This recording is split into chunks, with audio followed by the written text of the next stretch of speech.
अरे मन चल वृंदावन धाम, रटेंगे राधा राधा नाम, मिलेंगे कुंज बिहारी, ओढ़ के कामरकारी।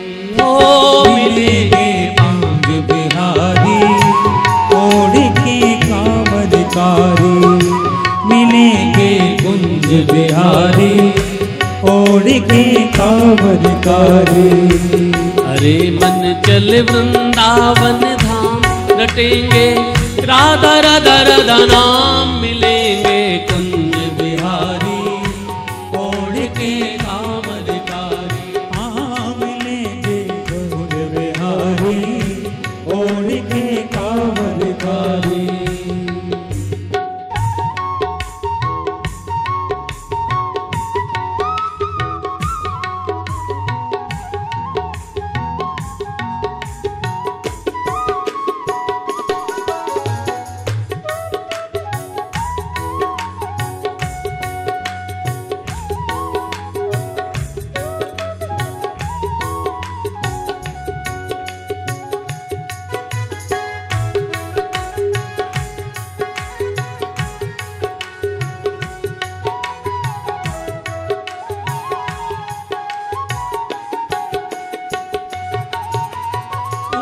भोर हम श्री यमुना जी नहावेंगे, रात होत हम श्री यमुना जी नहाएंगे। उठते भोर हम श्री यमुना जी नहावेंगे, उठते भोर हम श्री यमुना जी नहाएंगे। परिक्रमा दे जीवन सफल बनावे, परिक्रमा दे जीवन सफल बनाएंगे। होए मन सब पूर्ण काम, होए मन सब पूर्ण काम, रटेंगे राधा राधा राधा नाम, मिलेंगे कुंज बिहारी।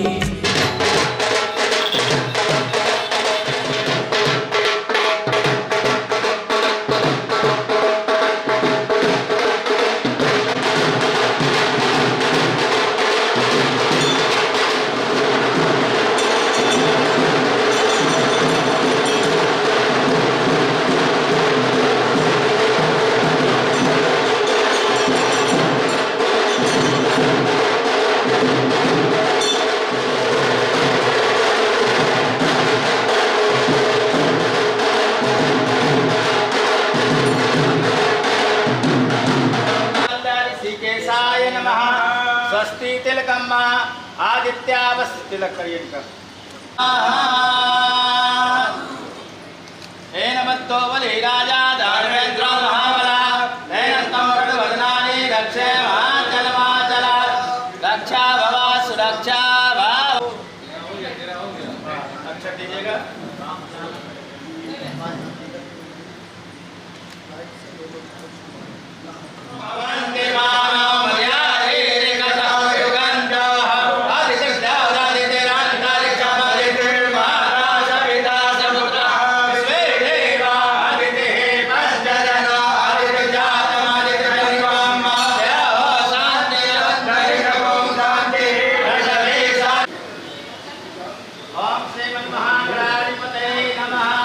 गर्भाभ्याम नमः,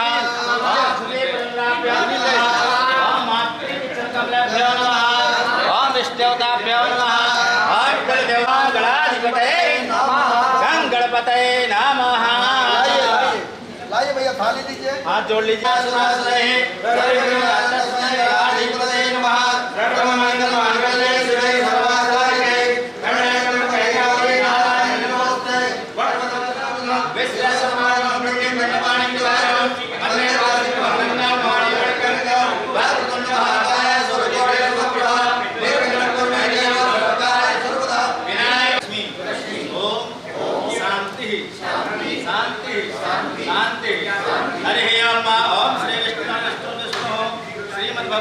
अमुक करने अमुक राशि स्थान इससे तो देव गुरु से सुख यह सो यथा यथा राशि स्थान सब अपनी को हम सपुत्रस्य अखिल सकुटुंबस्य सपरिवारस्य श्रुति स्मृति पुराण फल प्राप्ति कामनाः संसिद्ध्यर्थे तथा च आज तथैव यतिदूरङ्गमं ज्योतिभां ज्योतिरेकन्तर्निर्मलः सेवा संकल्पोऽस्तु।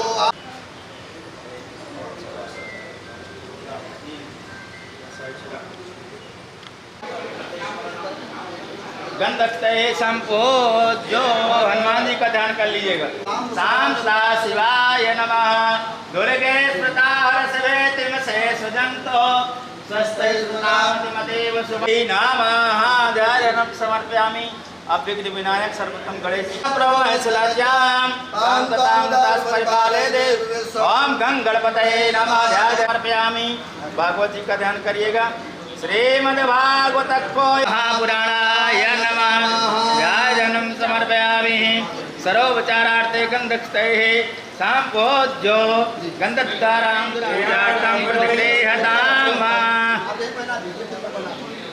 पुष्पं पुष्पमालां समर्पयामि। नैवेद्यं निवेदयामि।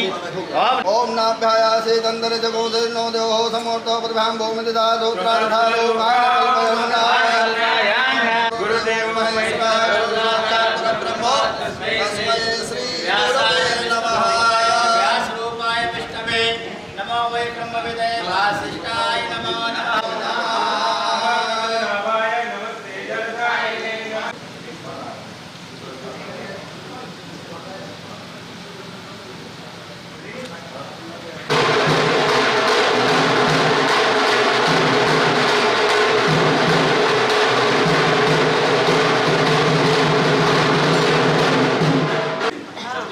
अच्छा ये कह रहे थे जितने पुरुष हैं मोबाइल दे दीजिए मेरे को। बारी बारी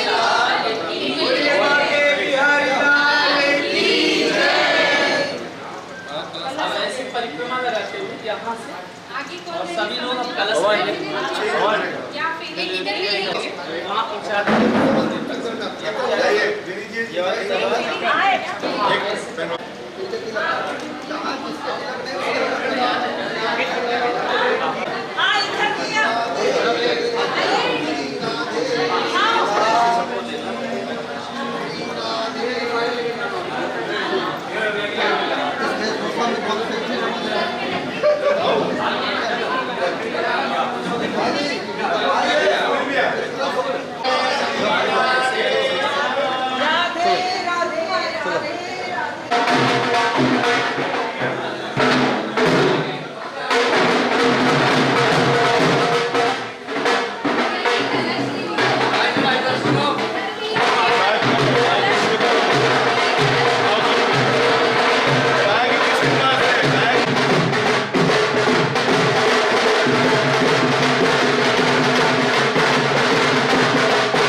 मुस्कुराते रहे। श्री लक्ष्मी मंदिर में आज दिव्य श्रीमद् भागवत महापुराण का आयोजन होने जा रहा है और ये पितृपक्ष है, श्राद्ध पक्ष है, पूर्वजों के कल्याण। जो लोग भी लाइव इस कथा को आज शाम से देखेंगे सभी के पूर्वजों की प्रसन्नता के लिए है, सुख शांति समृद्धि के लिए है और दिव्याति दिव्य अमृतमय श्रीमद् भागवत की कथा ठाकुरबाड़ी साक्षी जमशेदपुर श्री लक्ष्मी मंदिर लक्ष्मी नारायण मंदिर के पावन प्रांगण में द्वितीय तल पर यह दिव्य अद्भुत आयोजन होने जा रहा है। जमशेदपुर की पावन भूमि से आप सभी को जय श्री कृष्णा, जय श्री राधे राधे राधे राधे। ये हमारे परम शिष्य गोल्डी और इनके पूरे परिवार अभिषेक पूरे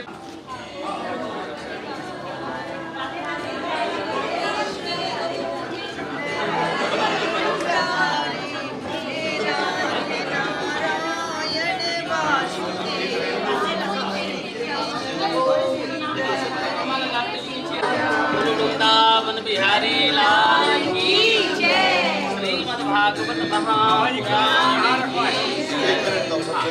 पंडित जी कलश कलश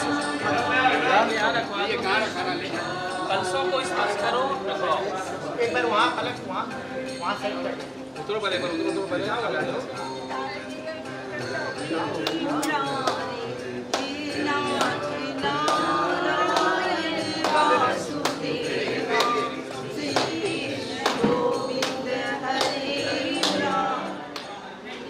ठाकुर बांके बिहारी जी की कृपा, संतों का आशीर्वाद, गुरुजनों की कृपा, कुल देवी कुल देवताओं की कृपा, पितरों की कृपा से दिव्य श्रीमद् भागवत महापुराण का आयोजन प्रारंभ होने जा रहा है। जब ठाकुर बांके बिहारी जी की कृपा, संतों का आशीर्वाद, पितरों की कृपा होती है तो दिव्य ऐसे धार्मिक अनुष्ठान करने का सुख अवसर प्राप्त होता है। आज आपके परिवार में गुरुजनों की कृपा, ब्राह्मणों की कृपा, संतों की कृपा, पितरों की कृपा से आज दिव्य श्रीमद् भागवत महापुराण का आयोजन होने जा रहा है। श्रीमद् भागवत महापुराण की कथा साधन साध्य नहीं अपितु कृपा साध्य है। जब कृपा की बारिश होती है श्याम तेरी गली में, कृपा की बारिश होती है श्याम तेरी गली में, जीना भी तेरी गली में, मरना भी तेरी गली में। जब ठाकुर जी की कृपा ही होती है और वृंदावन से चलकर आचार्य श्री राजेंद्र जी महाराज श्री मुरली निकुंज निष्काम सेवा संस्थान वृंदावन से जो पधारे हुए हैं, श्रीमद् भागवत महापुराण की दिव्य कथा, राम कथा, शिव पुराण, ज्योतिष का विशेष गहन अध्ययन है। इसलिए आप लोग बड़भागी हैं, शोभा यात्रा करके आप लोग यहाँ पर आए हैं कि जेठ तीर्थानि प्रचलन्ते श्रेका हस्तानि खांगिरा ते खानगुम सहस्रयोजने वदनवानी तन्मस। कहते हैं कि शोभा यात्रा जो लोग करते हैं, एक एक पग जो चलते हैं तो समझ लीजिएगा हजारों कोटि माने करोड़ एक के बराबर फल मिलता है। तो इसलिए आप लोगों ने श्रीमद् भागवत महापुराण की कथा की शोभा यात्रा किया। अब मैं निवेदन करूंगा आचार्य श्री राजेंद्र जी महाराज जी से कि अपने अमृतमयी वाणी द्वारा आप लोग ओम चैतन्यम शाश्वतम शांतम व्योमातीतम निरंजनम नाद बिंदु कलातीतम तस्मै श्री गुरवे नमः। सब द्वारन को छाण के आयो तिहारे द्वार, हे यशोदा के लाडले मेरी ओर निहार, हे वृषभानु की लाडली भक्तन ओर निहार। ओम भगवते नारायणाय नमः। श्री हरे नमः। श्री सद्गुरु चरण कमलेभ्यो नमः। आज देखो श्राद्ध पक्ष का दूसरा दिन है और हम सब लोग बड़े भागशाली हैं।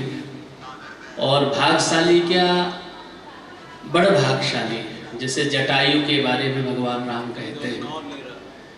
तो आज श्रीमद् भागवत की कथा हमारे पूर्वजों के आशीर्वाद से, अपनी हमारी आपकी क्या सामर्थ्य है। कहते हैं ना कि कहते हैं लोग जिंदगी किस्मत की बात है, किस्मत बनाना भी मगर उसके ही हाथ है। कर ले यकीन अब तेरा ज्यादा समय नहीं, जिस पर कृपा बनी रहे वो डूबा कभी नहीं। यानी जिस पर श्याम जी की कृपा है, कन्हैया की कृपा है, पूर्वजों का आशीर्वाद है, उसकी नैया कभी डूबी नहीं है। श्री राधे।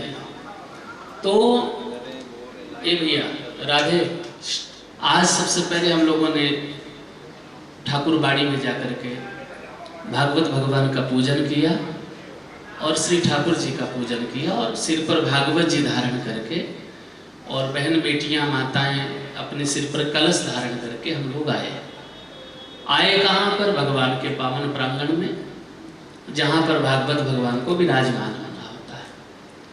अब जिस कुल में, जिस खानदान में, जिस परिवार में भागवत जी को आना होता है तो सब सुनिश्चित हो जाता है। कथा हेतु विधि भवन बनाई, सुनत शारदा धावत आई। सबसे पहले जिस परिवार में, जिस खानदान में, जिस वंश में भागवत जी को आना होता है तो सबसे पहले भगवान नारायण ब्रह्मा जी से कहते कि जाओ थोड़ा निरीक्षण करके आओ। तो संविधाता ब्रह्मा जी शारदा माँ को या माँ सरस्वती से कहते कि तुम निरीक्षण करो। तो माँ सरस्वती उस परिवार में आकर के निरीक्षण करती है।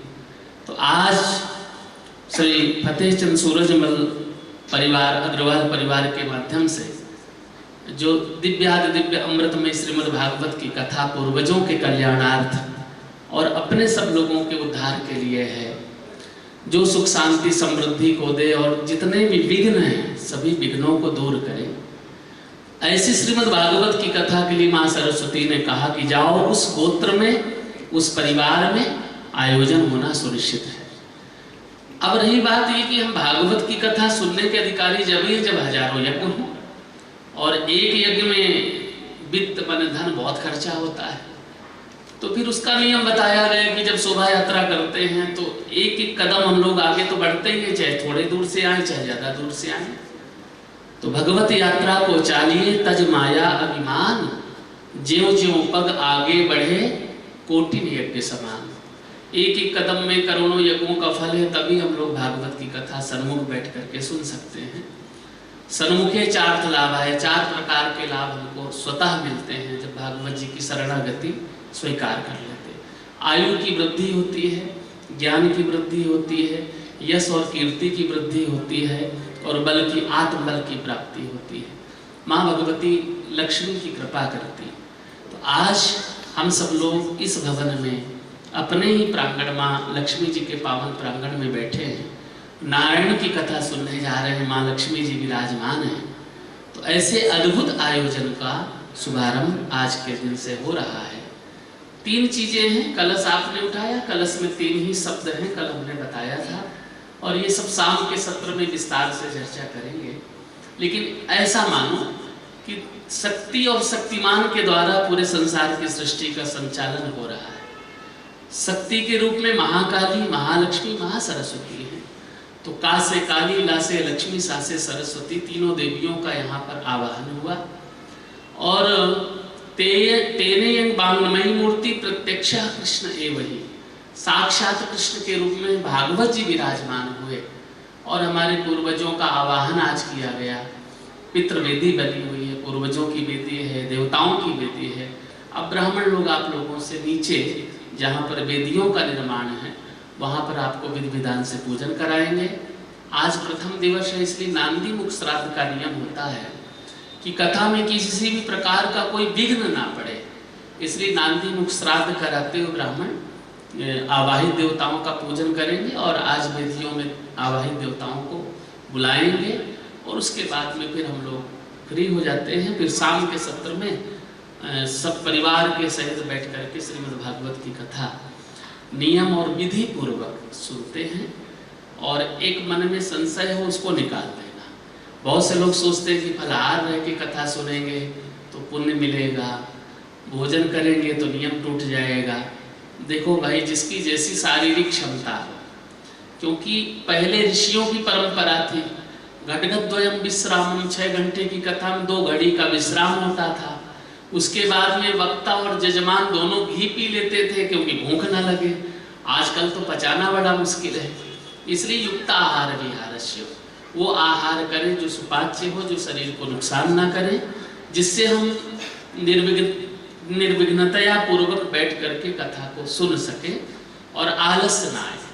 इतना जरूर है, ठास भोजन तो चाप निद्रा, बहुत अधिक भोजन करेंगे तो नींद गारंटी से आ जाएगी। इसलिए नोपवासो वरह प्रोक्त है, चाहे उपवास रह करके कथा सुने, चाहे ना उपवास रह करके कथा सुने, लेकिन इसमें ध्यान एक चीज का देना, कथा विघ्न करो यदि, किसी भी प्रकार का फलाहार में, भोजन में जो स्वल्पाहार या फुलाहार हम लोग करेंगे, उस भोजन के प्रभाव से कथा में विघ्न ना पड़े।